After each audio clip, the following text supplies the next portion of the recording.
Hello, Tutor Esperanza. Thank you for this opportunity to share strategies for developing speaking skills in online environments. As you well know, I'm Alonso Gonzalez. I am your student, and today we'll explore these practical techniques that any teacher can implement immediately. All right.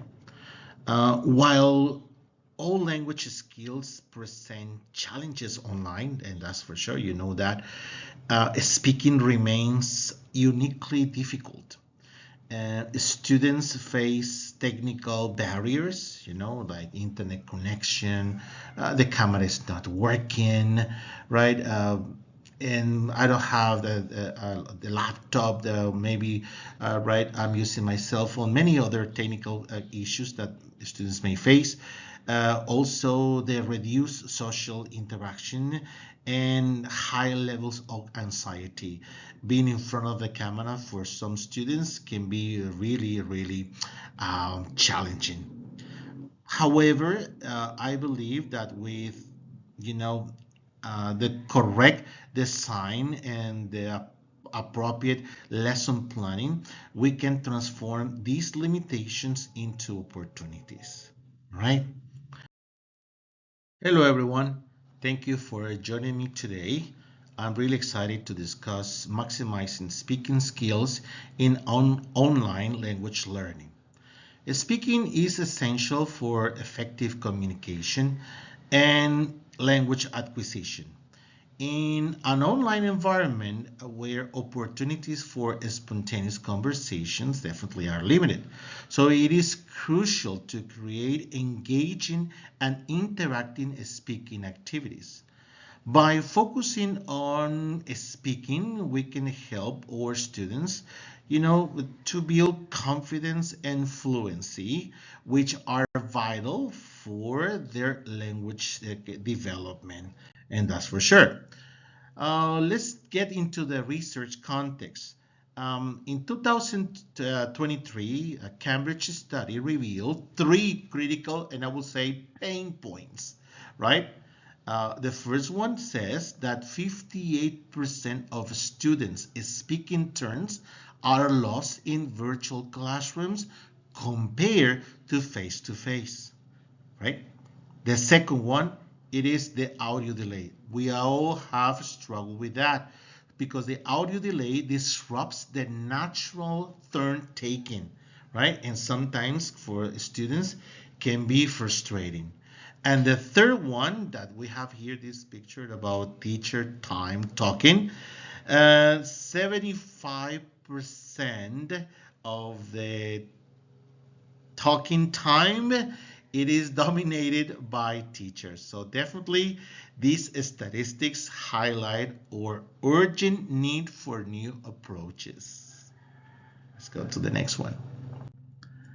Now, to enhance speaking skills in an online context, we're going to consider these strategies. All right.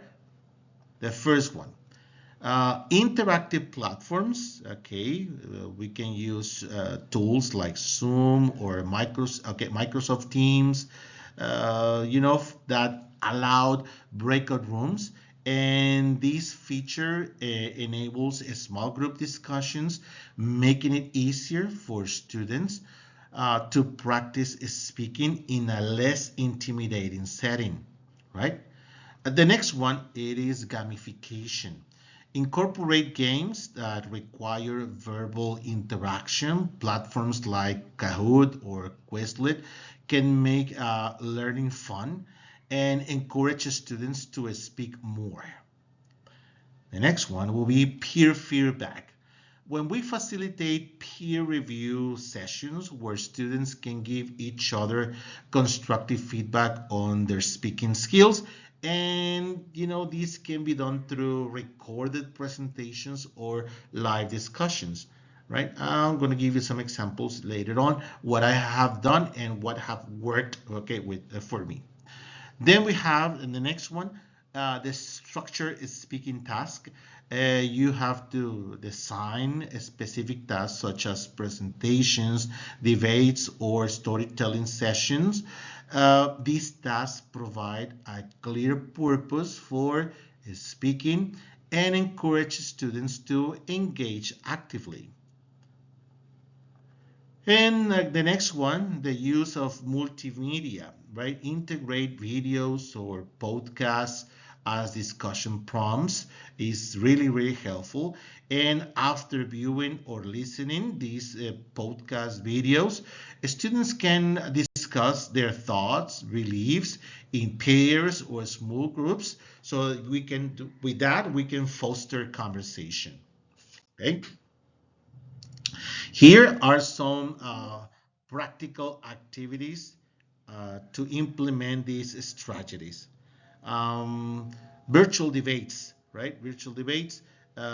You can organize a debate on a relevant topic for students, and they can prepare arguments in favor, arguments against, and present them in breakout rooms, and that allows them to focus their discussion, right?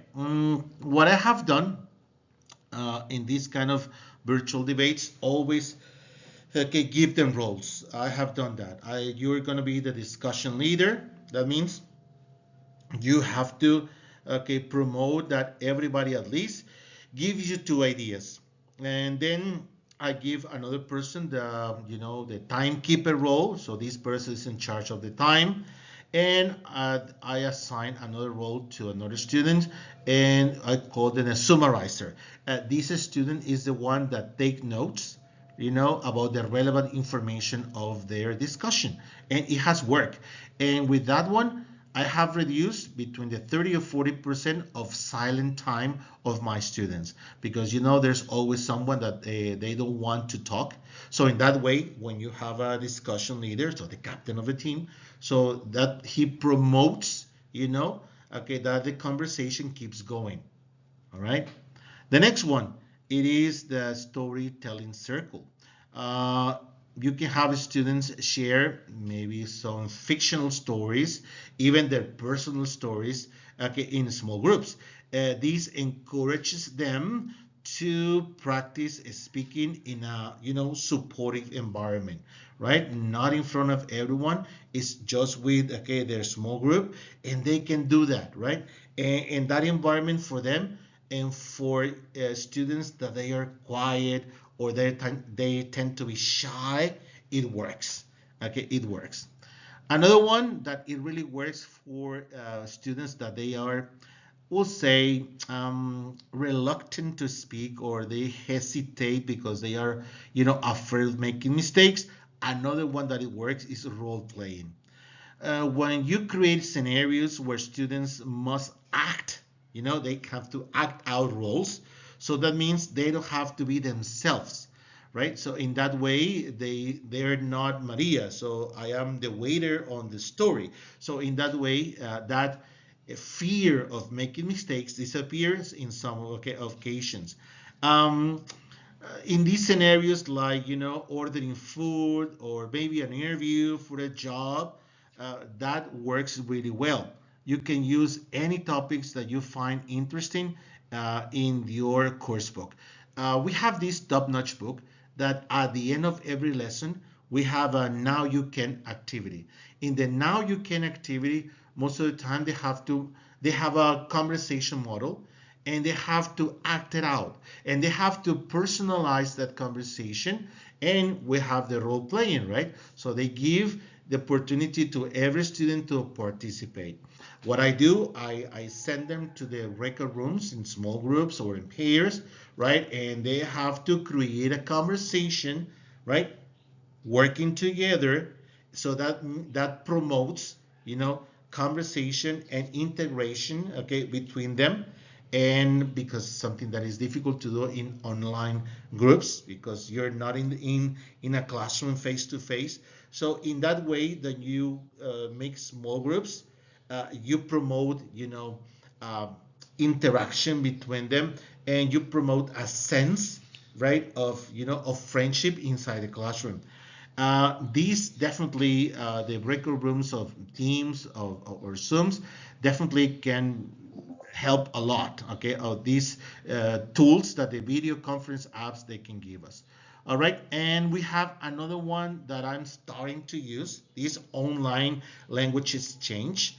I recommend my students, that to enter, okay, to these websites like Tandem or Hello Talk, so my students can interact with native speakers, or I also recommend them to enter to this YouTube channel. We call them World of Friends, that you can see different people from different countries also sharing their experiences about learning English. So in that way, my students know that they're not alone, right? And these can facilitate, their learning experience with, providing real world speaking opportunities, and just to know that they're not alone in the process of learning a language. All right. Well, now, thank you very much. Okay, I like to open the floor for any questions you may have about implementing these strategies in your online teaching. Feel free to share your thoughts or any challenges you face in maximizing speaking skills in your classes. Feel free, right, to make questions, right? You can send them to me. You can enter in the chat anywhere that you want.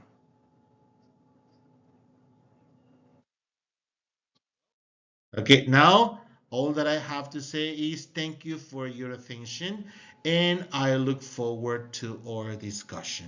Thank you very much. See you online.